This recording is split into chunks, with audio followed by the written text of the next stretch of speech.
规则之力阻碍。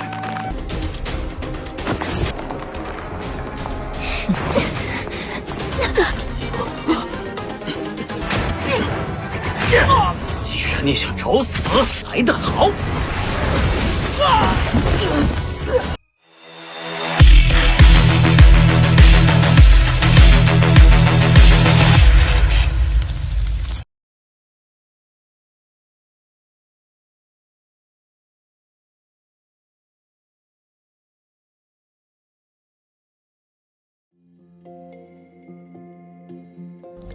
！Halo semuanya, selamat datang di Ruang Sinema. Bagaimana kabar kalian semua? Semoga selalu sehat dan baik-baik saja. Sesuai jadwal, jadi pada hari ini kita akan kembali melanjutkan series Donghua Martial Master episode terbaru, yang mana ini adalah episode yang ke-518. Bagi yang mau bergabung dan series ini, kita sudah sediakan playlistnya. Jadi kalian bisa dengan mudah mencari di mana episode awal dari series ini. Sebelum kita mulai episode terbarunya, kita akan melihat dulu apa saja yang telah terjadi pada episode sebelumnya, tepatnya pada episode 517. Kemarin, Lini sangatlah yakin kalau Qin-chan merupakan pelaku yang telah menghabisi pamannya. Akan tetapi, Qin-chan sangatlah pintar dalam memutar balikan fakta. Bahkan, dia juga mampu mengcounter semua tuduhan yang diberikan Lini kepadanya. Padahal dugaan yang Lini bicarakan semuanya adalah benar. Namun berkat kepintaran Qin-chan, dia pun berhasil lepas dari kecurigaan semua orang. Di sini Nana meminta Qin-chan untuk ikut dirinya saja. Ini pun dimanfaatkan oleh Qin-chan untuk bisa menggoda Nana. Setelah semua itu, Qin-chan pun mulai melakukan penyerapan pada inti jiwa dari para monster darah. Kekuatan dari inti jiwa itu sangatlah murni dan mampu meningkatkan kekuatan tubuh fisik Qin-chan. Bahkan tidak butuh waktu lama bagi Qin-chan untuk dirinya mencapai tubuh suci abadi tingkat ke-7. Di tengah semua itu, kelompok Hongyan dan para pria berjubah telah berhasil membuka sebuah portal. Getaran yang terjadi di sana bisa dirasakan langsung oleh Qin-chan dan yang lainnya. Nah, sekarang kita akan melanjutkan episode terbarunya.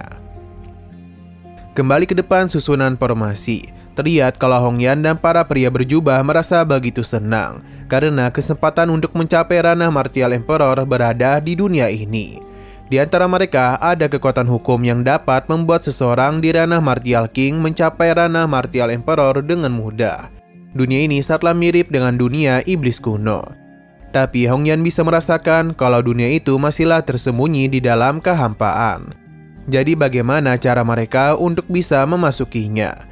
Pria berjubah menenangkan mereka karena dia memiliki sebuah cara. Jadi dia ini tidaklah sabar untuk menunggu mereka. Sebuah kunci pun para pria jubah keluarkan dan mereka pun segera memasuki tempat tersebut. Ia telah pergi terlebih dahulu meninggalkan mereka. Sedangkan para gadis istana Piao Miao tidaklah bisa masuk.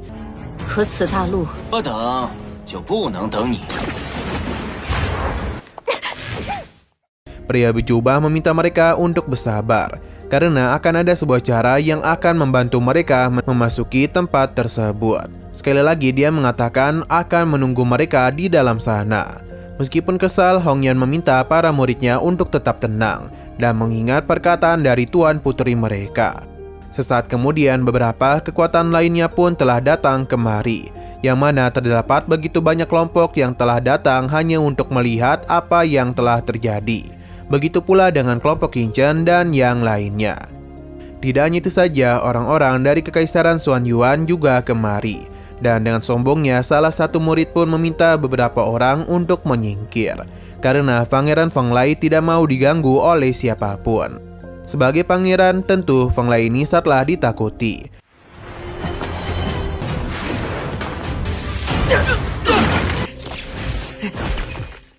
Dan di sini mereka pun mencoba mengajak Hongyan untuk berbicara agar tahu mengenai apa yang telah terjadi saat ini. Namun Hongyan tidaklah mau menjawab. Ini pun membuat tetua itu kesal, padahal mereka telah datang terlebih dahulu. Hongyan pun memberitahu kalau di sini terdapat sebuah larangan dan dirinya tidaklah sengaja membuka hal tersebut. Tiba-tiba saja sebuah benua ajaib pun muncul. Selain informasi itu, dia pun tidak tahu apa-apa lagi. Seorang pria pun bertanya mengenai cara masuk ke dunia tersebut.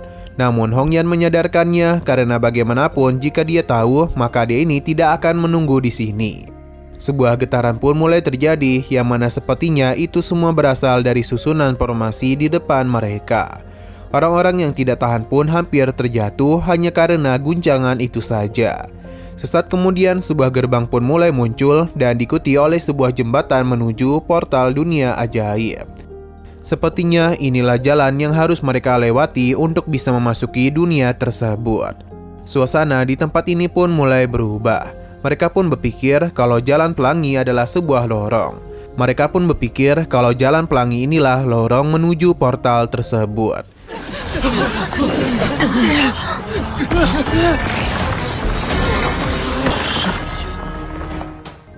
Salah satu murid ingin mencoba menaikinya, namun dia malah terjatuh. Padahal kekuatan dari murid ini telah berada di ranah Martial Master tahap menengah. Rekannya pun mentertawakan hal itu dan mencoba untuk menaikinya, namun dia juga bernasib sama. Toto botak ini sadar betul kalau kemungkinan besar ada semacam kekuatan yang mengatur jembatan pelangi. Jadi tidaklah sembarangan orang yang mampu menaikinya. Sepertinya mereka harus menggunakan kekuatan hukum demi menangkal kekuatan di jembatan agar bisa naik dengan mudah. Hong Yan akan mencoba lebih dulu.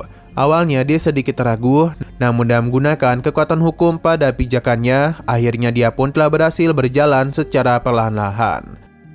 Tidak mau ketinggalan, para masa lainnya juga ikut menaiki jembatan tersebut. Secara perlahan-lahan namun pasti, mereka pun mulai terbiasa dengan larangan pada jembatan pelangi.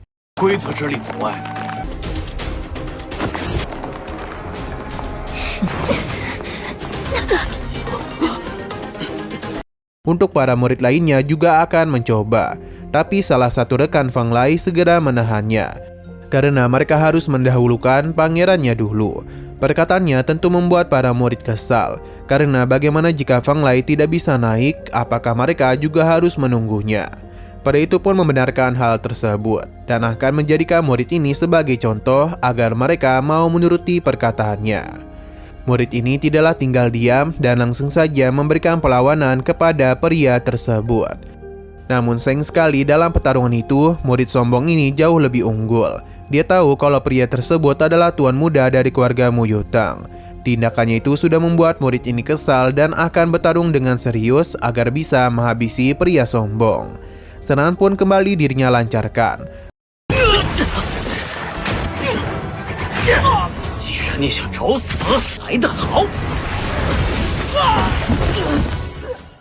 Namun lagi dan lagi, pria ini meremehkan kekuatannya dan langsung saja beradu serangan. Sayang sekali lagi dan lagi, pria itu pun harus terpental. Bagi mereka, tindakan orang-orang Kekaisaran Xuan Yuan sudah terlalu berlebihan. Jadi, Himo menyarankan Qin untuk segera bertindak. Tapi sayang sekali lagi seru-serunya, episodenya pun harus bersambung dulu. Nah, sebelum kita akhiri, seperti biasa kita akan melihat preview bagian selanjutnya.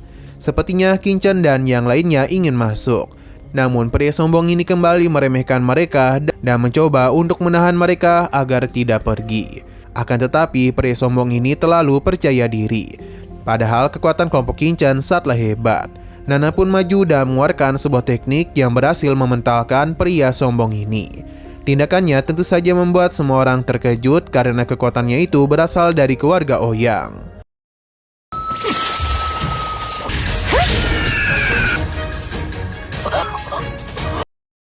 Oke, sekian dulu pada video kali ini. Untuk video selanjutnya akan segera hadir. Jadi bagi kalian yang ingin mengikuti series ini, langsung saja klik subscribe dan aktifkan loncengnya. Terima kasih yang sudah menonton video sampai habis. Jika kalian suka pada video ini, klik like dan share ke teman-teman kalian tentang channel ini. Dan ditunggu aja kelanjutannya. Oke, sampai jumpa di video selanjutnya.